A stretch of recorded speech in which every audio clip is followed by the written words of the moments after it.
मेरे हस्बैंड को कुछ पक्षियों की तस्वीरें लेनी थी। उसी वजह से जब उन्होंने थोड़ा टाइम लिया तो हमारी फैमिली जंगल में रास्ता भटक गई। हमने कार जंगल के बीच पार्क कर दी थी। वो कैमरा पकड़कर सीधा अंदर भाग गए। शुरू में मैंने पूछा तक नहीं कि कहाँ जा रहे हो, बस बच्चों को खेलने दे दिया क्योंकि वो तो नेचर की फोटोज लेने में बिजी थे। ये गर्मियों की छुट्टियों का टाइम था। मार्ट और ब्रैंडन दोनों को हमेशा से आउटडोर बहुत पसंद है। करीब 20 मिनट वेट करने के बाद लगा कि अब बहुत देर हो रही है, तो मैंने उन्हें आवाज लगाई कि अब वापस आओ। हम वैसे ही लेट निकले थे और जल्दी ही अंधेरा होने वाला था। मुझे डर था कि कहीं उन्हें रास्ता न मिले। मैंने कार का हॉर्न भी बजाया लेकिन कोई रिप्लाई नहीं मिला। बस दूर कहीं जंगली जानवरों की आवाजें सुनाई दे रही थीं। कार के अंदर बैठकर भेड़िए जैसी आवाजें सुनना मुझे थोड़ा नर्वस कर रहा था। सूरज लगभग डूब ही चुका था। आखिरकार मैंने तय किया कि अब और इंतजार नहीं करूंगी। दोनों बच्चों को साथ लिया और उसी दिशा में चल पड़ी जहां आधा घंटा पहले वो गए थे। मैं उन्हें आवाज लगाते लगाते अंदर बढ़ रही थी। उम्मीद थी कि कहीं से रिस्पॉन्स मिलेगा। जंगल बहुत घना था। करीब 6-7 मिनट चलने के बाद मुझे समझ आया कि मैं खुद रास्ता भूल चुकी हूँ। कार दिख नहीं रही थी, कोई रास्ता समझ नहीं आ रहा था। अब सच में डर लगने लगा। आसमान का उजाला लगभग खत्म हो चुका था और मैं 2 छोटे बच्चों के साथ वहाँ भटक रही थी। बस अपने हस्बैंड को ढूंढने की कोशिश कर रही थी। दिल घबराने लगा, समझ नहीं आ रहा था कि क्या करूँ। आखिरकार वो मुझे एक झाड़ी के किनारे मिले। करीब 1 मील झाड़ियों और कंटीले रास्तों से गुजरने के बाद हम जब मिले तो हमारी लड़ाई हो गई। गुस्सा इस बात पर था कि उन्होंने हमें इतनी देर अकेला छोड़ दिया। थोड़ी देर बाद उन्होंने माना कि वो खुद रास्ता भटक गए थे। उनके फोन में नेटवर्क नहीं था, मेरे फोन में भी नहीं। अब तक अंधेरा पूरी तरह गिर चुका था। हम दोनों पहले भी कई बार रिमोट जगहों पर हाइकिंग कर चुके थे, कभी डर नहीं लगा था, लेकिन इस बार उनकी बातों ने मुझे डरा दिया। उन्होंने कहा उन्होंने एक माउंटेन लायन या शायद भेड़ियों का झुंड देखा है जो उनका पीछा कर रहा था। जब मैं लौट रही थी मैंने भी दूर से एक जानवर जैसे देखा। मैं चाहती थी वो मेरे पीछे न आए और शायद इसी वजह से मुझे रास्ता ही नहीं मिला। उन्होंने कहा कि हमें वापस रास्ते पर लौटने की कोशिश करनी चाहिए। मैं मन ही मन खुद को समझा रही थी कि शायद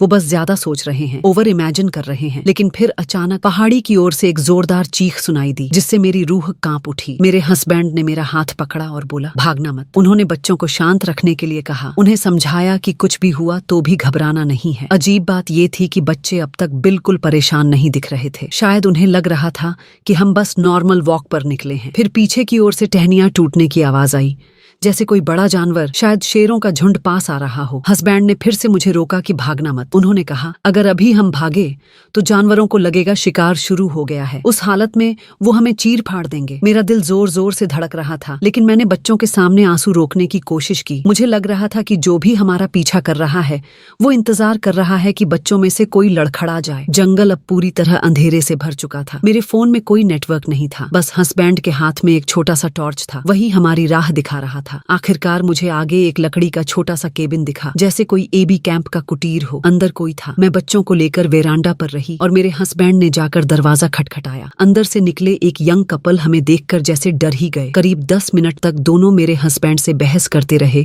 कि हमें रात भर रुकने दें या नहीं। जल्दी ही साफ हो गया कि वो हमें जगह देने वाले नहीं हैं। जैसे ही मैंने अपने हस्बैंड के चेहरे का एक्सप्रेशन देखा मेरा दिल बैठ गया। मुझे समझ आ गया हमें रात भर फिर से जंगल में आगे ही बढ़ना होगा। पीछे शिकारियों की मौजूदगी और गहरी महसूस होने लगी थी। वो पेड़ों के किनारे खड़े हमें देख रहे थे जब हम मन मार कर उस केबिन से निकल रहे थे। दिल में गुस्सा आया कि उन लोगों को ठोक दूं, लेकिन समझ थी कि उससे कुछ फायदा नहीं होगा। अब वे माउंटेन लायंस हमें बिल्कुल क्लोज से ट्रैक कर रहे थे। उनके हाव भाव से साफ लग रहा था कि अब डर उनमें नहीं है। वो बस समय देख रहे थे कि कब हमला करना है। हस्बैंड ने धीमे स्वर में कहा जो भी हो तुम बच्चों को लेकर आगे बढ़ती रहना, रुको मत। तभी फिर से गरज सुनाई दी और शेर जैसी आकृतियां झाड़ियों से निकलकर हमारी ओर झपटी। मार्ट और ब्रैंडन ने आंसू रोकने की पूरी कोशिश की। मेरे हाथ में उसने अपना फोन पकड़ा दिया और हमें धक्का देकर फिर से जंगल की ओर धकेल दिया। आगे थोड़ी दूर पर एक नदी बह रही थी जो ढलान से नीचे गिरते हुए जंगल को चीर रही थी। मैं दिल से चाहती थी कि उसे रोक सकूं, लेकिन जानती थी कि अब कोई फायदा नहीं, क्योंकि उसने फैसला कर लिया था। उसने तय कर लिया अपने आप को कुर्बान करके हमें बचाना है। मेरी समझ भी कह रही थी कि यही शायद हमारी सर्वाइवल की एकमात्र चांस है, वरना हम सब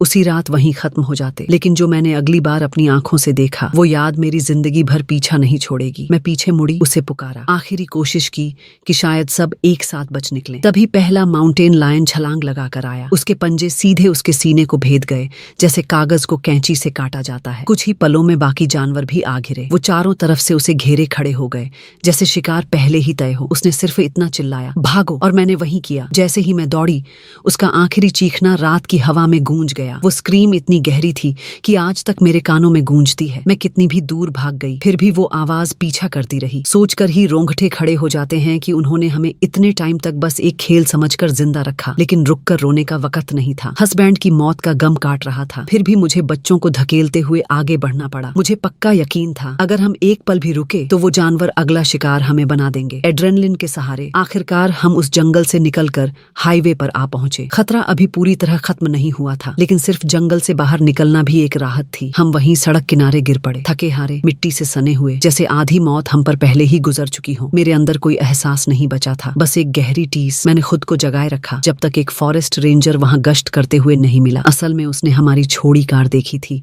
और उसी से रेस्क्यू ऑपरेशन शुरू किया था। आखिरकार उन्होंने मेरे हस्बैंड का अधूरा बिखरा हुआ शरीर ढूंढ निकाला। उनके फोन में जो तस्वीरें मिली उनमें चिड़ियों की एक फोटो भी थी। उसी फोटो ने मुझे वापस उस खौफनाक रात में पहुंचा दिया। तभी समझ आया सब कुछ उसी बेवकूफी से शुरू हुआ था। मुझे लगता है कि मैं कभी पूरी तरह इस दर्द से बाहर नहीं आ पाऊंगी और बच्चे भी शायद कभी नहीं।